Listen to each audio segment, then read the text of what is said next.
আসসালামু আলাইকুম। বাংলাদেশ বেতার গোপালগঞ্জ খবর পড়ছি ফারহানা ইসলাম। অন্তর্বর্তীকালীন সরকারের প্রধান উপদেষ্টা ডক্টর মোহাম্মদ ইউনূস জাতিসংঘের সাধারণ পরিষদের ৭৯তম অধিবেশনে যোগ দিতে যুক্তরাষ্ট্রের নিউ ইয়র্কে পৌঁছেছেন। প্রধান উপদেষ্টা ও তার সফর সঙ্গীদের বহনকারী কাতার এয়ারওয়েজের একটি বাণিজ্যিক ফ্লাইট ২৩ সেপ্টেম্বর নিউ ইয়র্ক সময় রাত ১০টা ১০ মিনিটে নিউ ইয়র্কের জন এফ কেনেডি আন্তর্জাতিক বিমানবন্দরে অবতরণ করে। জাতিসংঘে বাংলাদেশের রাষ্ট্রদূত ও স্থায়ী প্রতিনিধি মোহাম্মদ আব্দুল মুহিত এবং যুক্তরাষ্ট্রে বাংলাদেশের ভারপ্রাপ্ত রাষ্ট্রদূত জি.এম. সালাউদ্দিন মাহমুদ বিমানবন্দরে প্রধান উপদেষ্টাকে অভ্যর্থনা জানান। এর আগে প্রধান উপদেষ্টা ও তার সফর সঙ্গীদের বহনকারী কাতার এয়ারওয়েজের বাণিজ্যিক ফ্লাইটটি সোমবার স্থানীয় সময়ে ভোর ৫টায় ঢাকার হজরত শাহজালাল আন্তর্জাতিক বিমানবন্দর ছেড়ে যায়। প্রধান উপদেষ্টা ২৪ সেপ্টেম্বর জাতিসংঘ সদর দপ্তরের সাধারণ পরিষদ হলে ৭৯তম অধিবেশনের উচ্চ পর্যায়ের সাধারণ আলোচনায় যোগ দেবেন। তিনি ২৭ সেপ্টেম্বর স্থানীয় সময় সকাল ১০টায় সাধারণ পরিষদের অধিবেশনে ভাষণ দেবেন। প্রধান উপদেষ্টা ডক্টর মোহাম্মদ ইউনূস জাতিসংঘ সাধারণ অধিবেশনের মূল অনুষ্ঠানের ফাঁকে মার্কিন প্রেসিডেন্ট জো বাইডেনের সঙ্গে জাতিসংঘ সদর দপ্তরে দ্বিপাক্ষীয় বৈঠকে মিলিত হবেন। অন্তর্বর্তীকালীন সরকারের পররাষ্ট্র উপদেষ্টা মোহাম্মদ তৌহিদ হোসেন ভারতের পররাষ্ট্রমন্ত্রী ডক্টর এস জয়শঙ্করের সঙ্গে দুই দেশের পারস্পরিক স্বার্থ সংশ্লিষ্ট বিষয় নিয়ে নিউ ইয়র্কে বৈঠক করেছেন। বাংলাদেশের পররাষ্ট্র মন্ত্রণালয়ের এক্স হ্যান্ডেলে জানিয়েছেন, সোমবার নিউ ইয়র্কের ৭৯তম জাতিসংঘ সাধারণ পরিষদ অধিবেশনের মাঝে তারা বৈঠক করেন। জয়শঙ্কর বৈঠকের পরে তার এক্স হ্যান্ডেলে বলেন, নিউ ইয়র্কে বাংলাদেশের পররাষ্ট্র উপদেষ্টা মোহাম্মদ তৌহিদ হোসেনের সাথে একটি বৈঠক হয়েছে। বৈঠকে আমাদের দ্বিপাক্ষিক সম্পর্কের ওপর আলোকপাত করা হয়েছে। পররাষ্ট্র উপদেষ্টা ৭৯তম ইউএনজিএতে প্রধান উপদেষ্টা অধ্যাপক মোহাম্মদ ইউনূসের নেতৃত্বে বাংলাদেশ প্রতিনিধি দলে রয়েছেন। পরিবেশ, বন ও জলবায়ু পরিবর্তন উপদেষ্টা সৈয়দা রিজওয়ানা হাসান বলেছেন, আগামী ১ অক্টোবর থেকে সুপার শপে এবং ১ নভেম্বর থেকে সব কাঁচা বাজারে পলিথিন ও পলিপ্রোপাইলিনের তৈরি ব্যাগ ব্যবহার বন্ধ করা হবে। গতকাল রাজধানীর মোহাম্মদপুরের টাউন হল ঢাকা উত্তর সিটি কর্পোরেশন কাঁচাবাজার বণিক সমিতির অফিসে পলিথিন শপিং ব্যাগ বন্ধে বিদ্যমান চ্যালেঞ্জ ও সম্ভাবনা বিষয়ে এক মতবিনিময় সভায় তিনি একথা জানান। তিনি বলেন, একই সঙ্গে পলিথিন উৎপাদনের সঙ্গে জড়িতদের বিরুদ্ধেও ১ নভেম্বর থেকে অভিযান পরিচালনা করা হবে। ঢাকার সুপার শপগুলোতে প্লাস্টিক ও পলিপ্রোপাইলিনের ব্যাগ ব্যবহার বন্ধ সরকারের একক কোনো সিদ্ধান্ত নয়। এটি সুপার শপগুলোর ব্যবসায়ীদের সঙ্গে কথা বলে সিদ্ধান্ত নেওয়া হয়েছে। এর বিকল্প হিসেবে পাট, কাপড় ও কাগজের ব্যাগ ব্যবহার করা হবে।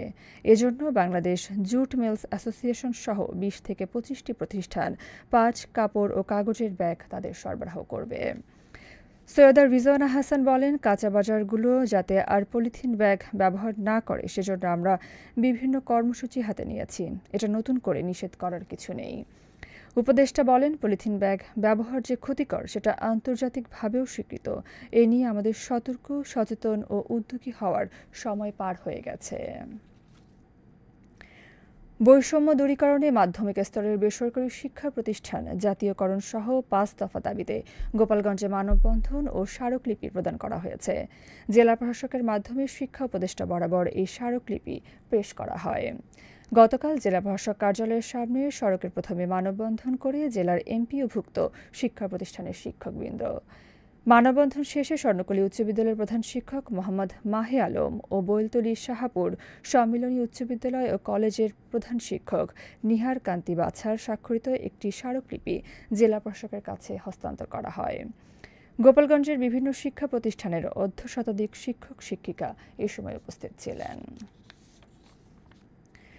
গোপালগঞ্জের কার্শিয়ানী ২৩৬টি পূজা মণ্ডপের সভাপতি, সাধারণ সম্পাদক ও প্রতিনিধিদের নিয়ে গতকাল উপজেলা হলরুমে এক মতবিনিময় সভা করেছেন উপজেলা নির্বাহী অফিসার মোহাম্মদ রাশেদুজ্জামান।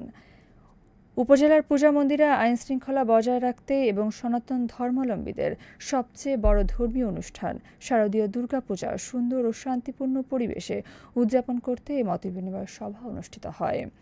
কাশিনী উপজেলা নির্বাহী অফিসার মোহাম্মদ রাশিদুজ্জামানের সভাপতিত্বে উপজেলা পূজা উদযাপন কমিটির সাধারণ সম্পাদক গৌতম কুমার সাহার সঞ্চালনায় সাবেক উপসচিব, উপজেলা পূজা উদযাপন কমিটির সভাপতি, সহকারী কমিশনার ভূমি, উপজেলা কৃষি অফিসার, উপজেলা প্রকল্প বাস্তবায়ন অফিসার, হাতিয়ারা ইউপি চেয়ারম্যান সহ জনপ্রতিনিধি ও সনাতন কমিউনিটির নেতৃবৃন্দ এ সময় উপস্থিত ছিলেন। গোপালগঞ্জে অভিযান চালিয়ে 2 মাদক কারবারিকে গ্রেফতার করেছে র্যাব। র্যাব জানায়, সোমবার রাতে মাদক বেচাকেনা হবে এমন গোপন সংবাদের ভিত্তিতে শহরের মিয়াপাড়া এলাকার একটি ভাড়া বাসায় অভিযান চালায় র্যাব 6-এর একটি অভিযানিক দল। এ সময় বাসার বিভিন্ন স্থান থেকে দেশীয় বিদেশি মদ উদ্ধার করা হয়। মদ রাখার দায়ে সোহাগ চৌধুরী ও মোহাম্মদ আলী চৌধুরীকে গ্রেফতার করা হয়। গ্রেফতারকৃতরা দীর্ঘদিন ধরে অবৈধভাবে মদের ব্যবসা করে আসছিল। এ ঘটনায় গোপালগঞ্জ সদর থানায় একটি মামলা দায়ের করা হয়েছে।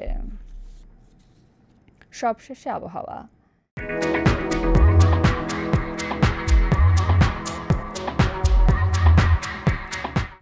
আজ বেলা 1টা পর্যন্ত আবহাওয়ার পূর্বাভাসে বলা হয়েছে, রংপুর, রাজশাহী, টাঙ্গাইল, ময়মনসিংহ, যশোর, কুষ্টিয়া, খুলনা, ঢাকা, ফরিদপুর, বরিশাল, পটুয়াখালী, নোয়াখালী, কুমিল্লা, চট্টগ্রাম, কক্সবাজার এবং সিলেট অঞ্চলসমূহের উপর দিয়ে দক্ষিণ অথবা দক্ষিণ-পূর্ব দিক থেকে ঘণ্টায় 45 থেকে 60 কিলোমিটার বেগে অস্থায়ীভাবে দমকা অথবা ঝোড়ো হাওয়া সহ বৃষ্টি অথবা বজ্রবৃষ্টি হতে পারে। এসব এলাকার নদীবন্দরসমূহকে 1 নম্বর সতর্ক সংকেত দেখাতে বলা হয়েছে। খবর শেষ হলো। আমাদের পরবর্তী খবর প্রচারিত হবে সকাল 10টা 30 মিনিটে বাংলায়।